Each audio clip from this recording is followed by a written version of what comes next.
ఆంధ్రప్రదేశ్లో అసెంబ్లీ మరియు పార్లమెంట్ ఎన్నికలు ఉన్న నేపథ్యంలో ఈ మేరకు తెలుగుదేశం పార్టీ అయితే వృద్ధులు వితంతువులు పెన్షన్ ని 3,000గా ఉన్నదాన్ని 4,000కు పెంచుతామని చెప్పి ఇటీవల చంద్రబాబు నాయుడు గారు అయితే హామీ ఇవ్వడం జరిగింది. అదే విధంగా ఏప్రిల్ నెల నుంచే 4,000 రూపాయల పెన్షన్ ఇస్తామని, జూన్ 3వ తేదీన ఫలితాలు వెలువడి తమ కూటమి అధికారంలోకి రాగానే జూలై నెల నుంచే 4,000 రూపాయల పెన్షన్ ఏదైతే ఏప్రిల్ మే జూన్ నెలకు సంబంధించి ఇప్పటికే పెన్షన్ ప్రక్రియ అనేది జరుగుతుంది. కాబట్టి ఈ 1,000 రూపాయలను అదనంగా కలిపి మొత్తంగా 7,000 రూపాయలుగా జూలైలో ఇస్తామని చెప్పి ఇప్పటికే ప్రకటించి ఉన్న నేపథ్యంలో తాజాగా దివ్యాంగులకు సంబంధించి కూడా పెన్షన్ పెంచుతామంటూ ఆయన ప్రకటించడం అనేది జరిగిందండి. దీనికి సంబంధించి పూర్తి సమాచారాన్ని తెలుసుకుందాము. ఇలాంటి ప్రభుత్వ పథకాలు కావచ్చు, పెన్షన్ సమాచారం కావచ్చు, ఎప్పటికప్పుడు తాజా ఖచ్చితమైన సమాచారాన్ని తెలుసుకోవాలి అని అనుకుంటే ఈ పవన్ టాక్స్ తెలుగు ఛానల్ ని లైక్ చేయండి, షేర్ చేయండి, అలాగే సబ్స్క్రైబ్ చేయండి. ఎప్పటికప్పుడు తాజా సమాచారాన్ని తెలుసుకుంటూ ఉండండి.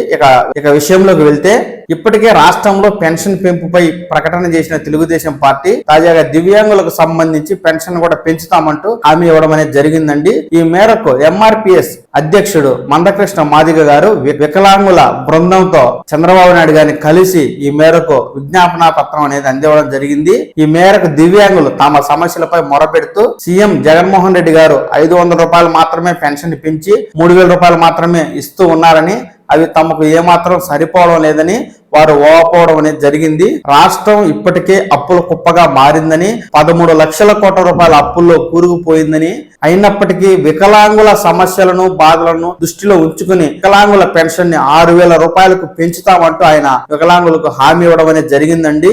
అలాగే గతంలో తెలుగుదేశం పార్టీ వికలాంగుల కోసం అనేక పథకాలను అమలు చేయగా ప్రస్తుత ప్రభుత్వం వాటిని నిలిపివేసిందని, తిరిగి తెలుగుదేశం కూటమి అధికారంలోకి వస్తే ఆ పథకాలన్నీ మళ్ళీ అమలు చేస్తామంటూ కూడా ఆయన దివ్యాంగులకి హామీ ఇవ్వడం అనేది జరిగిందండి. ఏది ఏమైనా దివ్యాంగులకు సంబంధించి చంద్రబాబు నాయుడు గారు పింఛన్ ని 6,000 రూపాయలకు పెంచుతాము అని చెప్పి ఈ యొక్క వికలాంగులకు హామీ ఇవ్వడం జరిగింది.